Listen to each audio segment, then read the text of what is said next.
আসসালামু আলাইকুম, সবাইকে শুভেচ্ছা জানাচ্ছি। মাসুম মাহবুব দেখছেন ওপেন দ্য ইউটিউব চ্যানেল এবং মাসুম মাহবুব ফেসবুক পেজ। খবর মধ্যপ্রাচ্য নিয়ে একটার পর একটা ভয়ানক আসছে। ইরান তার মিত্রদেরকে নির্দেশ দিয়েছে আমেরিকাকে চারদিক থেকে ঘিরে ফেলার জন্য। ইয়েমেনের হুতিদেরকে বলা হয়েছে বাবুল মান্দাব বন্ধ করে দিতে, এবং সেখানে হুতিরা জাহাজ ভর্তি করে কয়েকটি পয়েন্টে অবস্থান নিয়েছে। বলা হয়েছে ইয়েমেনের মিসাইল এবং ড্রোন রেডি, যে কোনো সময় বাবুল মান্দাব বন্ধের ঘোষণা আসতে যাচ্ছে। ইরানের পক্ষ থেকে হিজবুল্লাহকেও নির্দেশ দেওয়া হয়েছে বড় আক্রমণের প্রস্তুতি নিতে। পাশাপাশি ইরাক থেকে ইসলামিক রেজিস্ট্যান্স যারা আছেন তাদেরকেও একইভাবে ইরানের পক্ষ থেকে নির্দেশ দেয়া হয়ে গেছে। অর্থাৎ একটা বড় যুদ্ধের দিকে পৃথিবী হেঁটে যাচ্ছে। দর্শক, আরো অনেকগুলো খবর আছে কোন দিকে যেতে পারে শেষ পর্যন্ত। এবং আমেরিকা ইরানে আক্রমণ করে পুরো আরবের মধ্যে যে ধ্বংসস্তূপের রূপ দিয়েছে, বিশেষ করে কুয়েত, বাহরাইন, সেই দেশগুলোতে এখন জরুরি অবস্থা জারি হয়ে গেছে। তাদের পানি শোধনাগার পর্যন্ত ধ্বংস করে ফেলেছে ইরান আক্রমণ চালিয়ে। চলুন আমি আপনাদেরকে ধারাবাহিক খবরগুলো দেওয়ার চেষ্টা করছি। যুক্তরাষ্ট্র টানা ষষ্ঠ রাতের মতো আজকে তারা ব্যাপক আক্রমণ করে। সে আক্রমণে ইরান জানিয়েছে তাদের 8 জন নিহত, 20 জন আহত হয়েছে। এটি ছিল আমাদের লাস্ট লাইভের আপডেট। দক্ষিণ ইরানের কর্মকর্তারা জানিয়েছেন যে সেতু, বিমানবন্দর, বিদ্যুৎ কেন্দ্র এবং রেল স্টেশনকে টার্গেট করে, অর্থাৎ বেসামরিক এই স্থাপনাগুলোকে টার্গেট করে আমেরিকা হামলা করেছে। পাশাপাশি ইরানের সেনাবাহিনী জানিয়েছে তারা বাহরাইন, জর্দান, কুয়েত, কাতার এবং সিরিয়া সহ আরব আমিরাত সহ আরো কয়েকটি জায়গায় অ্যাটাক চালিয়েছে, আক্রমণ চালিয়েছে। মোট 6টি দেশে, আরবের 6টি দেশে আজকে ইরান হামলা চালিয়েছে। এর মধ্যে সৌদি আরব এবং বাহরাইনের একটি সংযোগ সেতু ধ্বংস করেছে বা ক্ষতিগ্রস্ত করেছে দাবি করা হয়েছে। এবং আরব আমিরাত তাদের তেল উৎপাদন বন্ধ করে দিয়েছে, তাদের অনেকগুলো মার্কিন প্রতিষ্ঠান বন্ধ করে দিয়ে তালা ঝুলিয়ে তাদেরকে সরিয়ে দিয়েছে, কারণ আরব আমিরাতেও অ্যাটাক হয়েছে। সবকিছু মিলে যে আমেরিকা ইরানকে ধ্বংসের ঘোষণা দিয়েছে, বিভিন্ন জায়গা থেকে তারা পালাতে শুরু করেছে ইরানের আক্রমণের ধার বাড়ার সঙ্গে সঙ্গে। দর্শক, লেটেস্ট আপডেটে আরো কিছু খবর বলা হয়েছে যে কাতারের ভেতরেও ব্যাপক অ্যাটাক হয়েছে এবং কাতার তার ভূখণ্ড, উপসাগরীয় সমূহ সহ জর্দানের উপর ইরানের হামলার তীব্র নিন্দা জানিয়েছে। তারা বলছে যে কাতারের এক পররাষ্ট্র মন্ত্রণালয়ের এক বিবৃতিতে বলা হয়েছে এই হামলাগুলো লক্ষ্য ছিল রাষ্ট্র সার্বভৌমত্ব ও ভূখণ্ডগত অখণ্ডতার চরম লঙ্ঘন।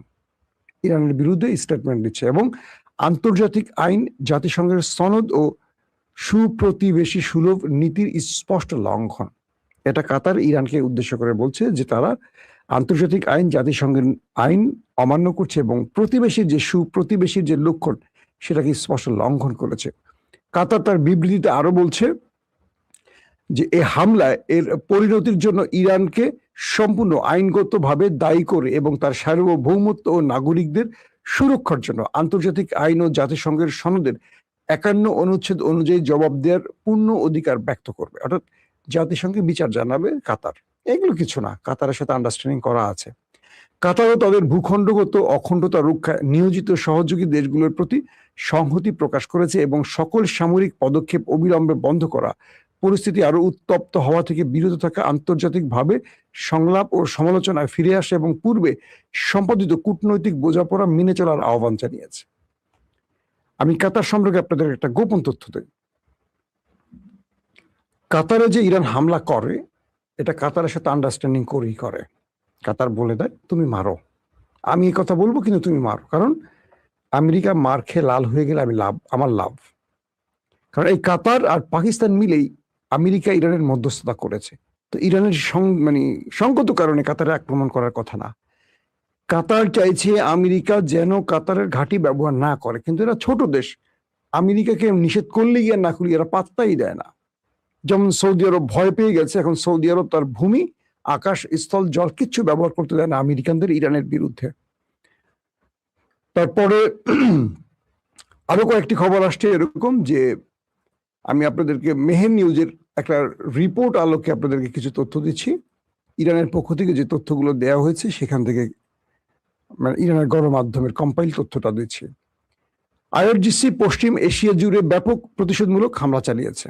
এটা আইআরজিসির পক্ষ থেকে বলা হয়েছে, তারা পশ্চিম এশিয়া জুড়ে ব্যাপক প্রতিশোধমূলক হামলা চালিয়েছে, যার লক্ষ্যবস্তু হিসেবে সিরিয়ায় অবস্থিত একটি মার্কিন বিশেষ অভিযান কমান্ড সেন্টার, ওমানে অবস্থিত আমেরিকান রাডার সাইট এবং কুয়েতের অস্ত্রাগার ও লঞ্চারগুলোকে চিহ্নিত করা হয়েছে। সিরিয়াতে তারা মার্কিন একটি বড় কমান্ড সেন্টার ধ্বংস করে দিয়েছে, যেখানে প্রচুর সংখ্যক আমেরিকান সেনা আছে বলে দাবি করা হয়েছে, এবং ওমানে আমেরিকার রাডার সাইট ধ্বংস করে দিয়েছে ওমানে। এটি হলো ওমানের কথা তারা বলছে। পাশাপাশি কুয়েতের অস্ত্রাগার এবং সেখান থেকে যে মিসাইল বা আক্রমণগুলো চালানো হয় সেগুলোকে ধ্বংস করা হয়েছে। এটা লেটেস্ট আপডেট মানে আবার ওমানে ঢুকে গেছে ইরান, এতদিন ওমানে করেনি, আবার আজকে করছে। শুক্রবার এক বিবৃতিতে আইআরজিসির কর্মকর্তারা জানিয়েছেন, অ্যারোস্পেস ফোর্সের পরিচালিত অভিযানে একটি রাডার ব্যবস্থা, বেশ কয়েকটি বিশেষ অভিযানে হেলিকপ্টার ধ্বংস করা হয়েছে। আমেরিকান অ্যাটাকিং হেলিকপ্টারের কথা বলা হচ্ছে, ধ্বংস করা হয়েছে, এবং বিপুল সংখ্যক মার্কিন সেনা নিহত হওয়ার দাবি করছে ইরানের গণমাধ্যম। বিপুল সংখ্যক শব্দটা আবার খেয়াল করবেন, ইরানের গণমাধ্যম বলছে বিপুল সংখ্যক ওই দখলদার সেনা ওপারে চলে গেছে। এতে আরো বলা হয় যে দক্ষিণ পূর্বাঞ্চলীয় শহর ইরান শহরের নিকটবর্তী বাম্পুরে সেনাবাহিনীর ৩৮৮তম ব্রিগেড গ্যারিসনে বুধবার মার্কিন বিমান হামলায় শহীদ হওয়ার ৭ জন নিরীহ ইরানি সৈন্যদের রক্তের প্রতিশোধ হিসেবে এই হামলা চালানো হয়েছে। এবং তারা বলছে যে আমাদের সাহসী যোদ্ধারা হরমুজ প্রণালীর সম্পূর্ণ নিয়ন্ত্রণে রেখেছে।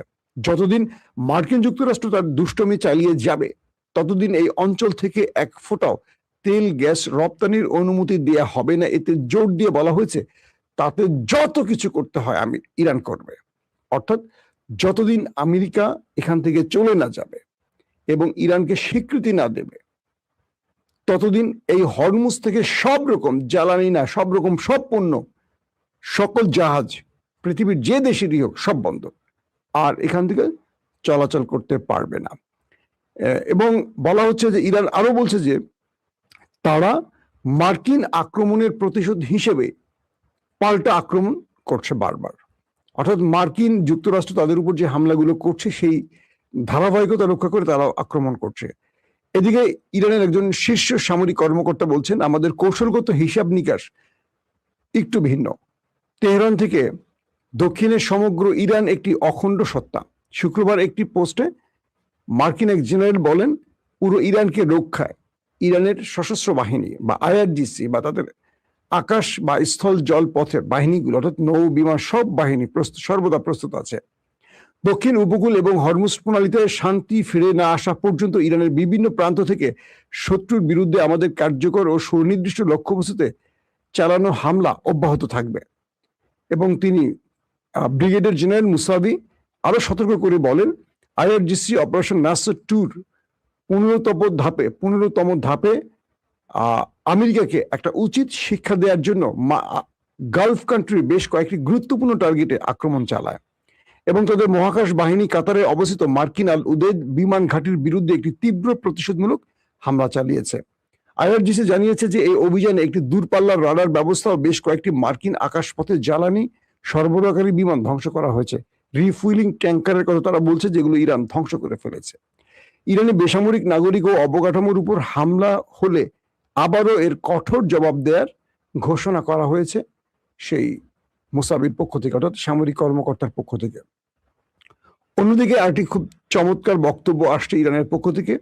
আজ তেহরানে জুমার নামাজের খুতবায় হুজ্জাতুল ইসলাম মোহাম্মদ জাভেদ আল আলী আকবরী বলেন যে তিনি ইরানের একজন শীর্ষ স্কলার, গুরুত্বপূর্ণ ব্যক্তি ইরানের জন্য। ইসলামী বিপ্লবের শহীদ নেতা আয়াতুল্লাহ সৈয়দ আলী খামেনিকে হত্যার প্রতিশোধমূলক অভিযান শুরু হবে এবং এই হত্যাকাণ্ডের সকল পরিকল্পনাকারী, অপরাধী এবং সহায়তাকারীদের সরাসরি বিচার হবে শাস্তির মাধ্যমে। নতুন করে আবার শাস্তির বিষয়টি আজকে জুমার খুতবায় তিনি আলোচনায় আনেন। অপরাধীদের বিচারের আওতায় আনতে এবং হত্যাকারীদের শাস্তি দিতে তিনি একটি বহু পর্যায়ের প্রক্রিয়ার রূপরেখা তুলে ধরেন। তিনি বলেন, এই কৌশলের মধ্যে রয়েছে মার্কিন আঞ্চলিক সামরিক স্থাপনাগুলো লক্ষ্যবস্তু করে সম্পূর্ণ আমেরিকান প্রত্যাহারে বাধ্য করা, অর্থাৎ আমেরিকার যতগুলো ঘাঁটি আছে আরব দেশে সেখানে আক্রমণ বা প্রতিঘাতের মাধ্যমে এখান থেকে আমেরিকাকে তাড়ানো, গালফ থেকে আমেরিকাকে তাড়ানোর মাধ্যমে তারা খামেনির হত্যার রক্তের বদলা নেবে, এখানে আমেরিকাকে থাকতে দেবে না।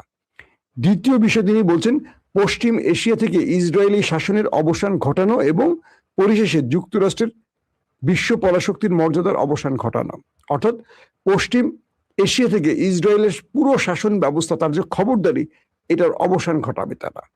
পাশাপাশি যুক্তরাষ্ট্র যে তার পরাশক্তির তকমা, সেই মর্যাদা থেকে যুক্তরাষ্ট্রকে সরিয়ে দেবে তারা এই লড়াইয়ের মাধ্যমে।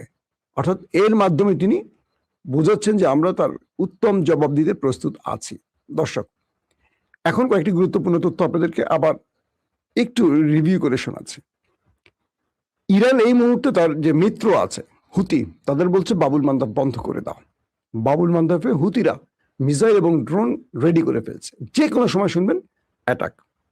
ইতিমধ্যে কয়েকটি জাহাজে করে বাবুল মান্দাবে থেকে হুতি বাহিনী কয়েকটি গুরুত্বপূর্ণ জায়গায় মুভ করেছে, এই খবরটি আন্তর্জাতিক গণমাধ্যম প্রচার করেছে। এবং হরমুজ প্রণালীতে একাধিক জাহাজকে টার্গেট করে ইরান আজকেও হামলা করেছে। অর্থাৎ আমেরিকার পথ দেখানোর পথে যারা এগুচ্ছে তারা ইরানের আক্রমণের শিকার হচ্ছে। এখন অনেক জাহাজ যেতে চাচ্ছে না, ইরান তাদেরকে সরাসরি বলছে যে আসবে সেই মাইর খাবা, এখন আর কোনো ছাড়াছাড়ি নেই। সিরিয়াতে অ্যাটাক করে প্রচুর সংখ্যক ওপারে পাঠিয়েছে, এই বিষয়টিও আসছে। পাশাপাশি ইরানের যত মিত্ররা আছে, হিজবুল্লাহ, হুতি, ইসলামিক রেজিস্ট্যান্স মানে ইরাক, লেবানন এবং ইয়েমেন, প্রত্যেকটি ফ্রন্টের মুজাহিদদেরকে প্রস্তুত করেছে ইরান এবং তাদেরকে বলছে যে কোনো সময় আমরা সবুজ সংকেত দেবো, তোমরা স্ট্যান্ড বাই থাকো, যুদ্ধের জন্য স্ট্যান্ড বাই। একসঙ্গে পুরো চারদিক থেকে আমেরিকাকে ঘিরে এখন অ্যাটাকের পরিকল্পনা করা হয়েছে। পাশাপাশি ইরান তার ভয়ঙ্কর মিসাইলগুলো 16 ধাপে এসে প্রস্তুত করেছে। বলছে তারা আজ রাতে আমেরিকার আক্রমণের মাত্রার আলোকে নতুন ধাপের অভিযান পরিচালনা করবে এবং আমেরিকা যদি ইরানের কোনো বেসামরিক স্থানে টার্গেট করে, আজকে আরবের বহু গুরুত্বপূর্ণ ব্রিজ এবং তাদের গ্যাস, পানি এবং বিদ্যুৎ কেন্দ্র উড়ে যাবে। ইতিমধ্যে কুয়েতে জরুরি অবস্থা জারি করা হয়েছে, তাদের বিদ্যুৎ ব্যবস্থার উপর হামলা করা হয়েছে, কুয়েতে তাদের পানি শোধনাগারে হামলা হয়েছে। যদিও কুয়েতের পক্ষ থেকে বলা হয়েছে ইরান যতগুলো অ্যাটাক করেছে তারা প্রত্যেকটা অ্যাটাক প্রতিহত করেছে, কিন্তু ইন্টারেস্টিং ব্যাপার, পরক্ষণে তাদের আরেকটি খবরে দেখলাম কুয়েতের বা আরবের অন্যান্য আউটলেট থেকে যে খবরগুলো পেলাম, সেখানে বলা হলো যে কুয়েতের সেনা প্রধান হাসপাতালে ছুটে গেছেন আহত সেনাদের দেখতে। দুটো দুই রকম হয়ে গেল না? কুয়েতের সেনা প্রধান হাসপাতালে গেছেন কুয়েতের সেনাদের দেখতে। ইরান বলছে তারা মার্কিন ঘাঁটিকে লক্ষ্য করে অ্যাটাক করেছে। প্রশ্ন হলো মার্কিন ঘাঁটিতে কুয়েতের সেনারা কি করছিল? এক, কুয়েত যদি বলি থাকে যে আমরা সকল আক্রমণ বা ড্রোন বা মিসাইল ইন্টারসেপ্ট করেছি, তাহলে এরা আহত হলো কি করে? বাহরাইনে একই অবস্থা। জর্দান বলছে যে আমাদের উপর আক্রমণ করো না তোমরা, আমরা আমেরিকাকে তোমাদের আক্রমণের জন্য ভূমি ব্যবহারের অনুমতি দেইনি, কিন্তু জর্দান থেকে আক্রমণের খবর ইরান পেয়েছে স্যাটেলাইট ইমেজের মাধ্যমে। কাতারের আল উদাইদ ব্যাপক ধ্বংসলীলা চালিয়েছে ইরানের মিসাইল এবং ড্রোন। আমেরিকা আবারও ভরকে গেছে। আজ রাতে আমেরিকা বড় ফেজে আবার ইরানের আক্রমণের ঘোষণা দিয়েছে। পাশাপাশি ইরান তার প্রতি উত্তরের জন্য তার সকল প্রস্তুতি সম্পন্ন করেছে। অর্থাৎ মধ্যরাত হলেই আমেরিকা আবার তার নতুন চেহারা দেখাবে এবং সকালের আগ দিয়ে ইরান আবার পাল্টা জবাব দেবে। সবচেয়ে আতঙ্কের ব্যাপার, আরবরা এখন যে ভয়টি পাচ্ছে, এই যুদ্ধে এবার ইরান আরবের বেসামরিক টার্গেটে হিট করতে যাচ্ছে, এটা ইরানের ঘোষণা চলে আসছে। ইরান বলছে যে দেশগুলো আমেরিকা আক্রমণ করবে, যে দেশগুলো ব্যবহার করে, আমরা আর আমেরিকান শুধু ঘাঁটি টার্গেট করব না, কারণ আমরা আমেরিকান ঘাঁটি টার্গেট করার ফলে এই আরব দেশগুলো মনে করছে আমাদের তো আর কিছু না, আমেরিকাকে মারছে ইরান, কিন্তু এখন আমাদের দেশের যেহেতু বেসামরিক স্থাপনায় আক্রমণ আসছে, আমরা আরবকে আর টিকে রাখতে দেব না, আমরা আরবকে মাটির সাথে এখন মেশাবো। প্রতিদিন আরব এখন নতুন করে দুঃস্বপ্ন দেখবে। ইরান বলছে যে আরবের কোনো গুরুত্বপূর্ণ স্থাপনা বাকি থাকবে না এখন, যদি আরব আমেরিকা টুটি চেপে না ধরে। এখন আরবকে প্রতিদিনই বড় হামলার মুখে পড়তে হবে। অর্থাৎ স্পষ্ট বার্তা, আরব একটা মহা বিপর্যয়ের দিকে যাচ্ছে এখন। ইরান তার ভয়ঙ্কর আক্রমণের সিদ্ধান্ত নিয়ে ফেলছে, আজকে আক্রমণ করেছে, শুধু সিদ্ধান্ত না, আজকে গুরুত্বপূর্ণ অনেকগুলো আরব মানে কি বলবো আপনার বেসামরিক স্থাপনা ইরান আক্রমণ চালিয়েছে। তবে আগামীকালকে আমেরিকার আক্রমণের উপর ডিপেন্ড করে ইরান আরো বড় রকম অ্যাটাক চালাতে যাচ্ছে। আমরা এটুকু বলতে পারি, আরবের উচিত এখনই আমেরিকাকে নিবৃত করা। যদি আরব আমেরিকাকে নিবৃত্তি করতে না পারে, এই সাজানো গোছানো আরবটা ধ্বংস হয়ে যাবে, যেটা ইসরায়েল চায়। ইসরায়েল চায় মুসলমানদেরকে শেষ করে ফেলুক, আর সে বেকুব মুসলমানরা সেই কাজটি করছে। আবার বাংলাদেশের কিছু আছে আমাদের গাছবলদ, তারা এটাকে খুব ভালোভাবে সমর্থন করে। তারা আবার ইদানিং আমাদেরকে, আমরা আর্জেন্টিনা সাপোর্ট করি কেন, এটা করি কেন, এই জন্য আমাদেরকে ইহুদিদের দালাল বানাইছে। এইসব মূর্খদেরকে নিয়ে বাংলাদেশটা আসলে কি করব, অবাক লাগে। এই দেশটা আসলে শিক্ষিতের চেয়ে মূর্খ বেশি। এই দেশের ধর্মচর্চার চেয়ে ধর্মকে নিয়ে বেশি শয়তানি চলে বাংলাদেশে। যে মানুষগুলো এই কথা বলছেন তারা পৃথিবীতে কোনো দেশে কোনোদিন সফর করেন নাই। বাংলাদেশে একজন নবী আসে নাই, একজন সাহাবীর পা পড়ে নাই, কিন্তু এই দেশে সবচেয়ে বেশি মাসলাত দেয় মানুষ। এই দেশে সবচেয়ে বেশি আলেমদের মধ্যে বিভাজন আছে। দেখবেন এই দেশের আলেমরা এক টেবিলে বসতেই পারে না, একসাথে নির্বাচনও করতে পারে না, অথচ তাদের অনুসারীরা আমাদেরকে কাফের ঘোষণা করে ফেলছে। যারা এসব বলবেন তাদেরকে বলবো, বিনয়ের সাথে আমার ভিডিও দেখার দরকার না। আমি ভিউ বিজনেস করি না, আমি খবরের মানুষ, খবর দেই। এই চ্যানেল দিয়ে আমার পেট চলে না। এছাড়া অনেক গুরুত্বপূর্ণ কাজ আমার আছে। আমি একটা শিক্ষিত জাতিকে চাই যারা আমার খবরে থাকবেন, যারা খবর বোঝেন। আমার এই চ্যানেলে আলহামদুলিল্লাহ প্রচুর ভাইদের পাচ্ছে যারা পৃথিবী সম্পর্কে অবগত। তাদের কমেন্ট দেখলে আমি বুঝতে পারি আন্তর্জাতিক খবর, দেশের খবর তারা অনেক বেশি জানেন, কিন্তু কোত্থেকে জানি ছিটে পোড়া কিছু আসে। তাদের কমেন্ট পড়লে মাঝে মাঝে ডিমোরালাইজ হয়ে যায় যে কাদের জন্য কথা বলি, এটা কি আমার দর্শক? প্রতিটা মানুষই চায় আমি আমার কথাগুলো বলে যাই। আমি কোনো পক্ষে কথা বলি না, আমার বিবেক বুদ্ধি অনুযায়ী আমি কথাগুলো বলে যাই, এবং সেখানে আমার কাছে তথ্য প্রমাণ যেটা আছে তার আলোকে বলি। কখনো যদি ভুল হয় সেটার অবশ্যই ভুলের জন্য আমার দুঃখ প্রকাশ করতে হবে। খেলার জন্য কাকে সাপোর্ট করলাম, কালকে খেলা শেষ, তো কি হবে? আপনি ফেসবুক ইউজ করছেন, ইউটিউব ইউজ করছেন, এগুলো কাদের? ইহুদিদেরই তৈরি। সেটা পারবেন, সেটা জায়েজ। কাউকে হার্ট করার জন্য বলছি না। খেলা খেলা, এই খেলা কিচ্ছু আসবে না। আপনি সাপোর্ট করলে কি না করলে কি, ফিলিস্তিনি সাপোর্ট করে, ইরান তো আর্জেন্টিনা সাপোর্ট করে ব্যাপক আকারে, তো যারা যুদ্ধ করছে তারা সাপোর্ট করছে না। আপনি আমি কে? আপনি যাবেন ফিলিস্তিনে? আপনি ইরানের সাহায্যে কি করছেন বলেন? ওইসব বলে লাভ নাই। ইসলামকে আপনার পকেটে ঢুকায়েন না। ইসলাম আল্লাহ বা আল্লাহর নবী শুধু মুসলমানদের না, পুরো বিশ্ব জাহানের।